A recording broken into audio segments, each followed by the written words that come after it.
Episode 12: How to Get Out of a Funk. A platitude, by definition, is a remark or statement, especially one with immoral content, that has been used too often to be interesting or thoughtful. While I agree that there are some platitudes that perfectly fit this description, personally, I feel like it depends on the issue that the platitude is serving to assist with. For example, I will use this platitude to help me open this episode and explain. Without a goal, you can't score.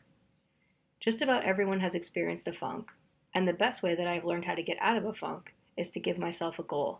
When something is bothering you, something major, the kind of thing that keeps you up at night, the best way to not let it bother you and to get to where you want to be is to focus on what you want. Let me explain. Looking forward to something, diverting your attention to something positive, will give you the momentum that you need in order to resolve your issue. Understanding that everything is temporary is the key. For example, as I write this, I'm about 4 months away from needing to find a new place to live for the next year or so because my current place is no longer working for me. I have 4 months to save up enough money to find a rental home, a single family home, so that I can finally get out of these large apartment complexes that I've been residing in since I was out of college. Also, tax season is coming up, and it will be the first time that I file my taxes as an S Corp. I have no idea what I'm doing, and so I'm not really sure what to expect. This tax estimator calculator that I found online said that I either owe $3,000 or I get back $6,000. I have an appointment with my accountant on January 2nd. I've had a few tough months financially, which exposed a major flaw in my business model. While I fixed the issue, I'm seeking new business, and it's a lot. Not as hard as it was the first time that I did this when I built my business, but it's still a bit difficult. I'm figuring out ways to make more money now in case I do owe taxes so that I can still move once my lease is up. The problem is that it's a few days before Christmas, and business in general tends to slow down around this time of year. Even so, I still managed to onboard 3 new clients within 15 days of hustling.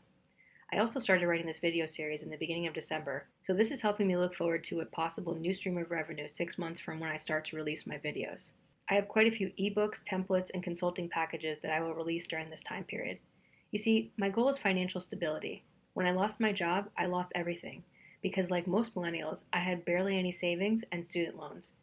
I also have been dealing with an expensive health issue for the past several years. So financial stability, money in the bank just in case, has been a huge goal of mine since I started my business. Does it keep me up at night though? Nope, because I do as much as I can during the day in order to reach my goal. And every day I get closer and closer because of it. In 4 months, I will reach my goal and score myself the financial stability that I've been striving for. As my body heals, the health issue gets less expensive and the stronger I become. The lessons that I have learned from all of this is the reason that without a goal you can't score is more than just some platitude. It's something that I have to remind myself of quite often so that I can ultimately score the goal. In the meantime, I remind myself of this goal and get back to work. The more I work, the closer I get to my goal, and the closer I get to my goal, I come out of my funk. It's not a perfect system, and I still have some days where I feel down, but getting back to work and making progress lifts me up and gets me out of my funk. I will leave you with this quote. One small crack does not mean that you are broken. It means that you were put to the test and you didn't fall apart. Oh, and as I animate this, I'm sitting in my new rental home. It's awesome. Now I can live comfortably, save up, and buy my own house in a year or so.